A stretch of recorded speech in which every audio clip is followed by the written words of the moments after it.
हर YouTube और Facebook पर video बनाने वाला कहता है कि कमेंट बॉक्स में आपकी राय ज़रूर दीजिएगा, लेकिन मैं आपसे कहूँगा कि आप राय मत दीजिएगा, लेकिन सच्चे मन से अपने भगवान, अपने अल्लाह को याद करके सोचिएगा कि क्या सही है और क्या गलत।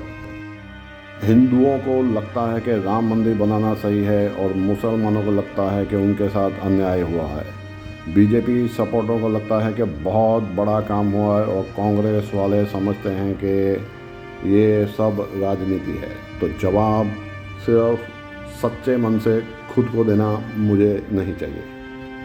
हिंदू वीडियो फॉरवर्ड कर देना मुसलमान भाइयों को, और बीजेपी वाले कांग्रेस वालों को कर देना और कांग्रेस वाले बीजेपी वालों को कर देना। भगवान राम को वनवास हुआ था 14 सालों के लिए, लेकिन ये वनवास और संघर्ष चला 500 सालों तक, जिसने साबित कर दिया कि सच लेट बाहर आ सकता है लेकिन हार नहीं सकता। लेकिन कुछ सवालों के जवाब मैं मुसलमान भाइयों से ही चाहूँगा। मंदिर के अंदर की मूर्ति के दर्शन नहीं कराऊंगा, लेकिन सबसे पहले हिंदू भाइयों को हाथ जोड़कर जय श्री राम। मुसलमान भाइयों कमेंट करिएगा, पूरा डिटेल में सुनने के बाद में जल्दबाजी मत करिएगा। शिलालेखों के हिसाबों से मस्जिद 1528-29 में बाबर ने बनवाई थी, और भगवान राम और रामायण के साइंटिफिक प्रूफ हज़ारों साल पुराने मिल चुके हैं। साइंटिफिक प्रूफ जो भी मैं आपको बोलूँगा उसे आप इंटरनेट पे क्रॉस चेक ज़रूर करिएगा। बाबर ने राम मंदिर तोड़ा था, उससे पहले भी राम मंदिर तोड़ा गया था। तो 1940 के दशक से पहले मस्जिद का नाम था मस्जिद जन्म स्थान। विकीपीडिया पर जाके ज़रूर चेक कर लीजिएगा। तो वो जन्म स्थान की मस्जिद किसकी थी?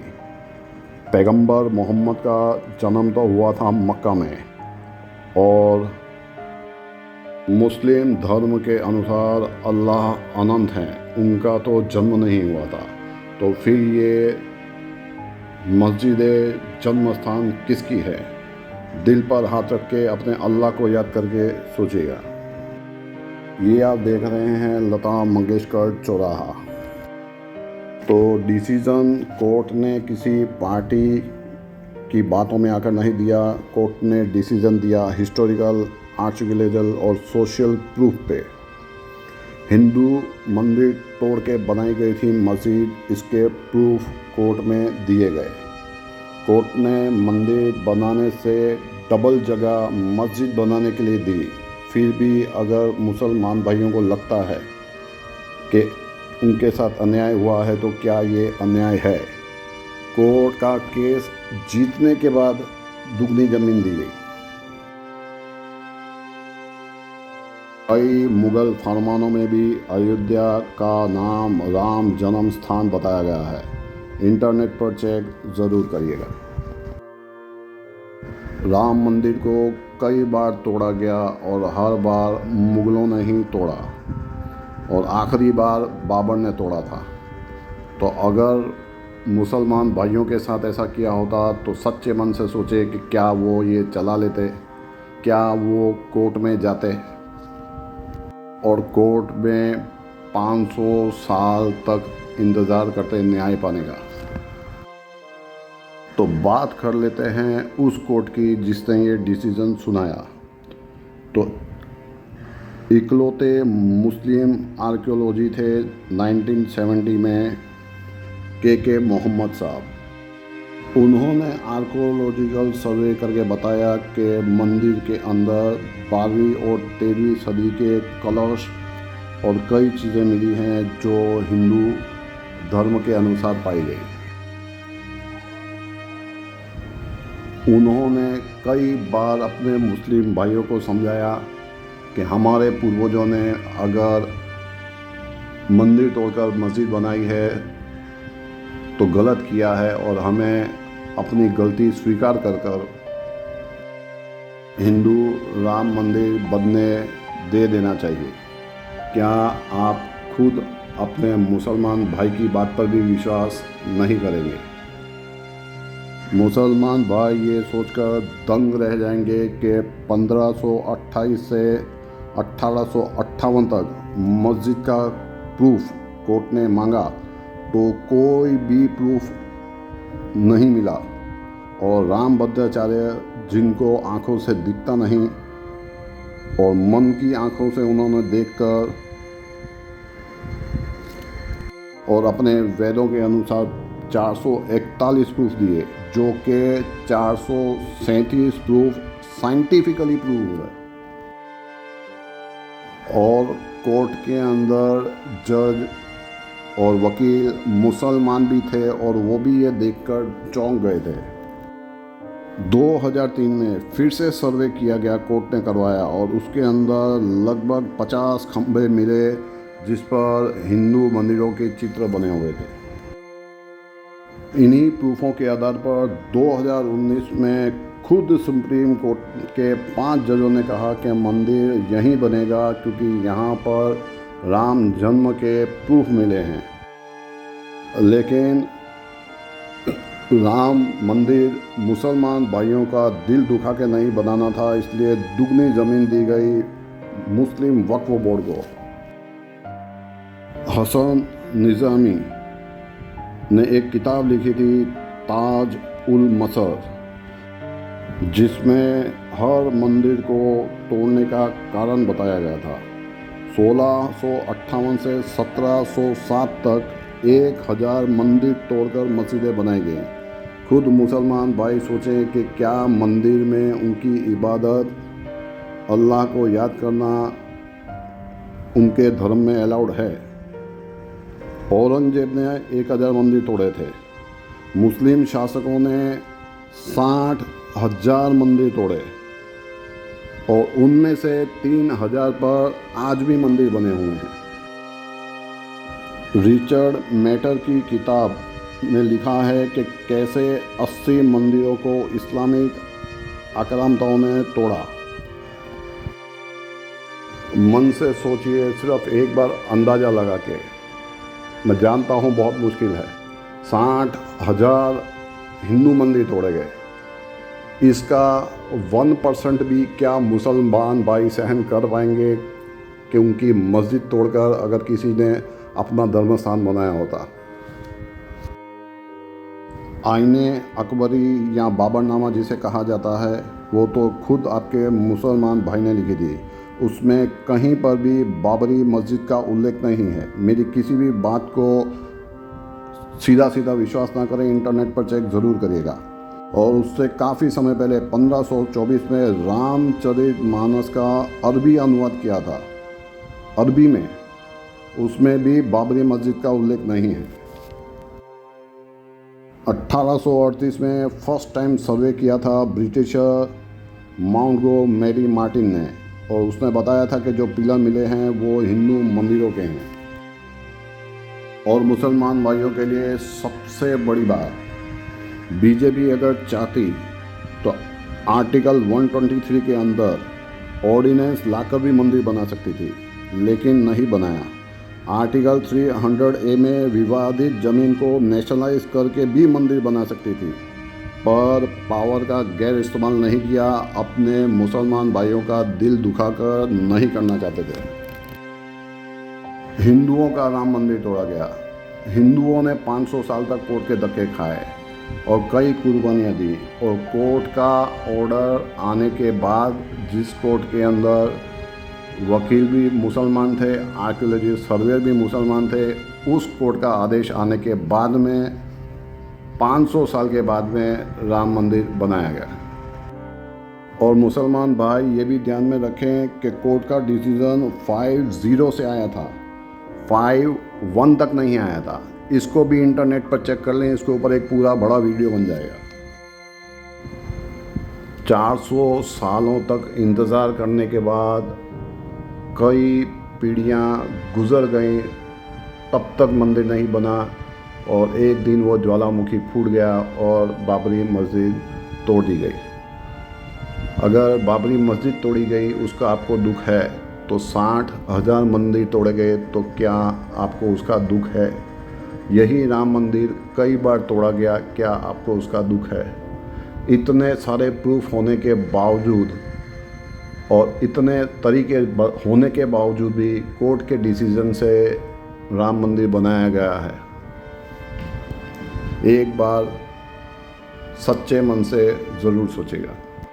भारत वो देश है जिसने कभी भी मुसलमानों से नफरत नहीं की। मोहम्मद अज़हुद्दीन को टीम का कैप्टन बनाया गया, यानी सर्वोपरि स्थान दिया गया। अब्दुल कलाम जी के बारे में तो मुझे कुछ बताने की ज़रूरत नहीं है, हर भारतीयों को नतमस्तक है। जॉर्ज फर्नांडिस को डिफेंस मिनिस्टर बनाया गया और सोनिया गांधी देश की प्रधानमंत्री रह चुकी हैं जो दूसरे धर्मों की थी। तो कभी भी भारत में धर्म के ऊपर भेदभाव नहीं किया गया। मैं ये नहीं मानता कि हर मुसलमान हिंदू होगा, लेकिन बहुत सारे मुसलमान होंगे जो हिंदुओं में से मुसलमान बने। जजिया टैक्स के बारे में आप जानते हैं, जो कमर तोड़ देती थी, जिससे बचने के लिए कई लोग मुसलमान बन गए। बहन बेटियों को बंदूक की नोक पर उठाया जाता था और उन लोगों ने धर्म परिवर्तन कर लिया। इस बात का अंदाज़ा आप कश्मीर से लगा सकते हैं, क्योंकि कश्मीर में 3 ही चॉइस दी थी। या तो कश्मीर छोड़ के चले जाओ, तो उसका डेटा है, या तो मरने के लिए तैयार हो जाओ, उसका भी डेटा है, या फिर मुसलमान बन जाओ, लेकिन उसका कोई डेटा नहीं है। तो ऐसे कितने ही हिंदू होंगे जो मुसलमान बन गए हैं। मेरा कहना सिर्फ यही है कि आज मुसलमान हो तो मुसलमान ही बन के रहें, लेकिन ये ऐसा तो ना करें कि अपने भाइयों से ही नफरत करें। और आप अगर भाई नहीं भी हैं, मुसलमान ही हैं, तो क्या नफ़रत जायज़ है? मन से सोचिएगा। तो चलिए अब कुछ सवालों की तरफ बढ़ते हैं कि क्या इतना खर्चा करके राम मंदिर बनाना ज़रूरी था? क्या यहाँ पर कोई हॉस्पिटल वगैरह नहीं बनाया जा सकता था? बीजेपी वालों को राम मंदिर का क्रेडिट मिलना चाहिए कि नहीं? क्या योगदान था यहाँ पर कांग्रेस का राम मंदिर में, और क्या योगदान था बीजेपी का? तो पहली बात, राम मंदिर जो बना है वो सरकार के पैसे से नहीं बना है, जो लोगों ने दान दिया है उसी के ब्याज से पहली मंजिल खड़ी हुई है। हॉस्पिटल बनाना तब सही था अगर कोर्ट का रिज़ल्ट आने से पहले मुसलमान पक्ष ने कहा होता कि यहाँ मस्जिद नहीं बनाए, यहाँ हॉस्पिटल बना दे, या हिंदू पक्ष ने कहा होता यहाँ मस्जिद नहीं बनाए, हॉस्पिटल बना दे।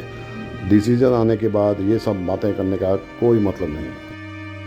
कोई भी सरकार रही हो, उसमें फंड्स डिवाइड किए जाते हैं। इतना पैसा हम रेलवे को बढ़ाने में लगाएंगे, इतना टूरिज़्म को बढ़ाने में लगाएंगे, इतना डेवलपमेंट में लगाएंगे, इतना शिक्षा में लगाएंगे।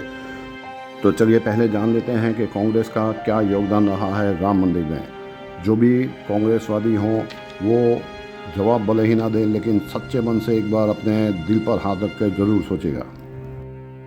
कांग्रेस के सैम पिट्रोडा वो कहते हैं कि राम मंदिर चारों ओर गूंज रहा है और मुझे बहुत दुख हो रहा है। मैं जो भी कहूँ एक बार गूगल पे चेक ज़रूर करिएगा, यूट्यूब और फेसबुक पर चेक ज़रूर करके क्रॉस करके ज़रूर चेक करिएगा। कांग्रेस के नेताओं का एक भाषण था कि राम तो सिर्फ एक लिटरेचर का हिस्सा हैं, इतिहास का हिस्सा नहीं है।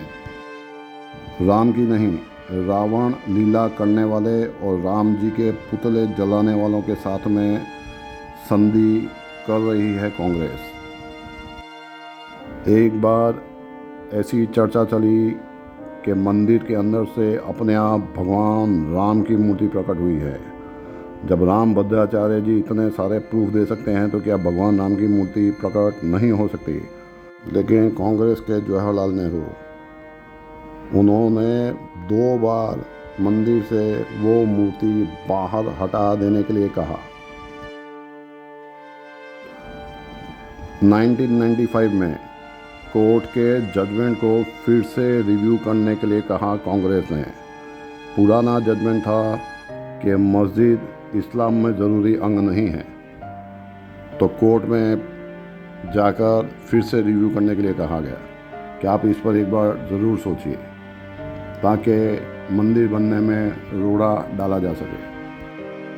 5 अगस्त 2020 राम मंदिर शिलान्यास का दिन था और कांग्रेसी विरोध करने के लिए इतने उतारू हो गए थे कि उस दिन काले कपड़े पहन कर आए थे, और आज बड़ी बड़ी बातें तो आपने सुनी ही होंगी। राम मंदिर के खिलाफ कांग्रेस ने कोर्ट में वकील खड़े किए थे, लेकिन क्या आप फिगर बता पाएंगे कितने वकील? 1, 2, 5, 10, 20। कांग्रेस ने राम मंदिर के खिलाफ 25 वकील खड़े किए थे।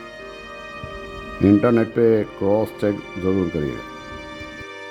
अगर कोई ऐसा मानता है कि बीजेपी इलेक्शन जीतने के लिए राम मंदिर बनवा रही है, तो क्या वो कांग्रेस की सोच रखने वाले कांग्रेस से जाके बोलेंगे कि वो मथुरा का मंदिर बनवा दें, या अपने मैनिफेस्टो में लिख दें कि अगर हम जीते तो मथुरा का मंदिर बनवाएंगे?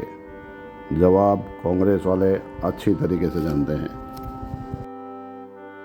अरे यहाँ तो सूर्यवंशी कम्युनिटी पूरी है जिन्होंने राम मंदिर बनने तक जूते और पगड़ी तक नहीं पहनी, तो क्या कांग्रेस मैनिफेस्टो में तो लिख पाएगी?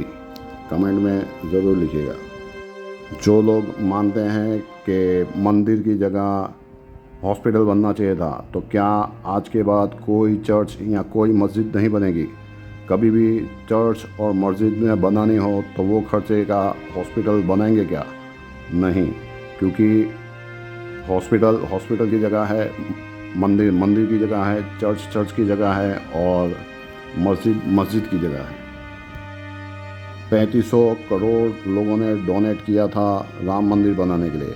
आप उन्हीं के पास चले जाइए कि हमें हॉस्पिटल बनाने के लिए चंदा चाहिए, देंगे?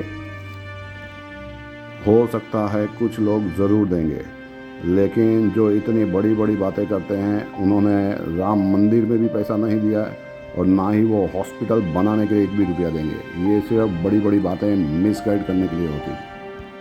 चाचा नेहरू सोमनाथ मंदिर को बनाने की जब वापस से शुरुआत की गई थी, तो चाचा नेहरू ने उसका विरोध किया था कि अगर मंदिर बन गया तो हिंदू रिवाइवल हो जाएगा।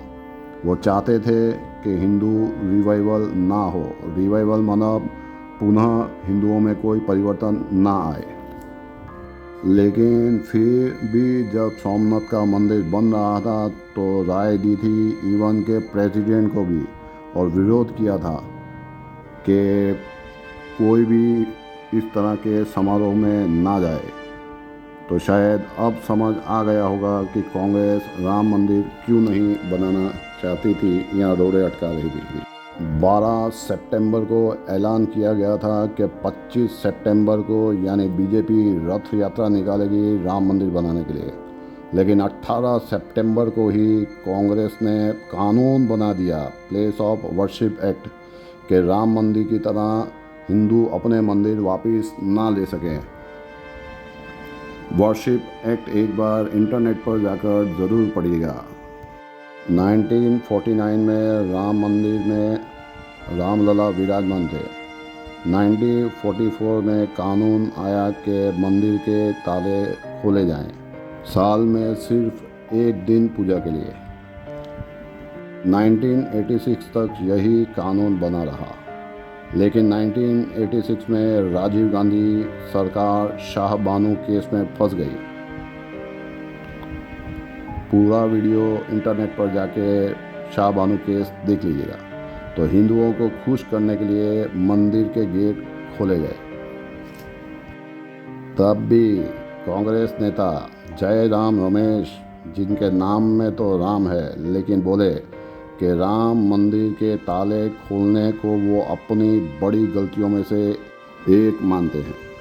राम मंदिर बना तो ये साबित हो गया कि सच्चाई को बाहर आने में समय लग सकता है, लेकिन सच्चाई कभी हार नहीं सकती। तो सत्य में जयते जरूर लिखिएगा। पूरी किताब कम पड़ जाएगी कांग्रेस की बातें करते, तो चलिए थोड़ी सी बीजेपी की बात कर लेते हैं। 1989 पालनपुर सम्मेलन में ही बीजेपी ने कह दिया था कि राम मंदिर बनवाना हमारा मेन एजेंडा है। जिस समय बीजेपी की कोई बड़ी पार्टी भी नहीं थी और बीजेपी की कोई बात भी नहीं करता था। कांग्रेस के मैनिफेस्टो में कभी राम मंदिर आया नहीं और बीजेपी के मैनिफेस्टो से कभी राम मंदिर गया नहीं। बीजेपी के अडवाणी जी ने राम मंदिर के लिए 10,000 किलोमीटर की रथ यात्रा निकालने का ऐलान किया तो उन्हें गिरफ्तार कर लिया गया। अब राम मंदिर बनाने की बात की है तो भुगतना तो पड़ेगा। तो अडवाणी जी को जैन हवाला स्कैंडल में फंसाया गया, जिसमें वो निर्दोष साबित हुए। तब अडवाणी जी ने कहा था कि जब तक मेरी ईमानदारी साबित नहीं होगी मैं इलेक्शन नहीं लड़ूंगा, वरना राम मंदिर कब का बन चुका होता। क्या आप मानते हैं कि वाजपेयी जी की जगह अगर अडवाणी पीएम होते तो मंदिर कब का बन चुका होता? मंदिर के समर्थन पर बीजेपी के स्टेट गवर्नमेंट कल्याण सिंह ने गोली चलाने के लिए मना किया, लेकिन केंद्र सरकार कांग्रेस ने राष्ट्रपति शासन लगा दिया और मुलायम सिंह सरकार ने गोलियां चलवाई। फिर भी कांग्रेस जीतती है और फिर भी मुलायम सिंह जीतते हैं। वाह हिंदुओं वाह। वो बीजेपी ही थी जो अन्याय नहीं करना चाहती थी और मंदिर जस्टिस के ऊपर बनाना चाहती थी। तो बीजेपी ने ही मंदिर है या मस्जिद की जांच का केस सौंपा ASI को, यानी आर्कियोलॉजी सर्वे ऑफ इंडिया को सौंपा गया, जो राम मंदिर बनाने का सबसे बड़ा कारण बना। कोर्ट का डिसीजन उन्हीं की वजह से आया। साइंटिफिक फैक्ट्स के ऊपर डिसीजन लिया गया। तो चलिए अब बात करते हैं कि ऐसा क्या हुआ कि बीजेपी राम मंदिर बना सकी और कांग्रेस नहीं बना सकी। अभी तक तो आप सब कुछ जान चुके हैं, लेकिन सबूतों के ऊपर कोर्ट का डिसीजन इसीलिए आया क्योंकि बीजेपी सरकार ने इसे फास्ट ट्रैक में डाल दिया, यानी लगातार 2019 में डे टू डे बेसिस पर डाला गया। 40 दिन तक लगातार इस केस की सुनवाई की गई। तो तथ्यों के ऊपर राम मंदिर बना। तो क्या ये कांग्रेस नहीं कर सकती थी? अगर नहीं कर सकती थी तो कांग्रेस के साथ क्या करना चाहिए और बीजेपी के साथ क्या करना चाहिए? आप अक्लमंद हैं। अगर मंदिर बीजेपी की वजह से नहीं बना तो उन अक्लमंदों के बारे में ज़रूर कमेंट बॉक्स में लिखिएगा जो पूछते थे कि मंदिर वहीं बनाएंगे लेकिन तारीख नहीं बताएंगे, और जब मंदिर बन गया तो बोलते हैं कि वो तो कोर्ट के ऑर्डर से बना, उसमें बीजेपी ने क्या किया। लेकिन उन लोगों के लिए कुछ नहीं बोल पाते जिन्होंने कोर्ट में वकील रखे, जिन्होंने भगवान राम को काल्पनिक कहा। तो ये आपके लिए सबसे बड़ा प्रूफ है कि बीजेपी ने एक बार जो कमिटमेंट कर दी तो उसे पूरा करके ही रहते हैं। तो अगली कमिटमेंट भी पूरा होगी, इसी पे से आप अनुमान लगा लीजिए। 2014 में ही बीजेपी ने मैनिफेस्टो में पेज नंबर 41 पे साफ साफ लिख दिया था कि राम मंदिर बनाने के लिए हम सारे प्रयास करेंगे। हिंदुओं के 10,000 मंदिर तोड़े गए थे, लेकिन उन्होंने कहा कि हमें सिर्फ 3 मंदिर लौटा दीजिए, हम सब कुछ भूलने को तैयार हैं। लेकिन वो भी 3 नहीं लौटाए गए। कारण था 3 मंदिर क्योंकि वो सप्त मोक्षपुरी में आते हैं, मथुरा, काशी और अयोध्या। लाखों लोगों ने अपनी जान गंवा दी राम मंदिर के लिए, लेकिन क्या इतना कर पाएंगे आप कि ये वीडियो हिंदुओं को जगाने के लिए 5 व्हाट्सएप के ग्रुप में और 5 फेसबुक के ग्रुप में फॉरवर्ड कर पाएंगे? कमेंट बॉक्स में जय श्री राम लिख पाएंगे? ऐसे ही 1000 मंदिरों के दर्शन करने के लिए सब्सक्राइब करें यूट्यूब चैनल रोज एक मंदिर का दर्शन। जय श्री राम।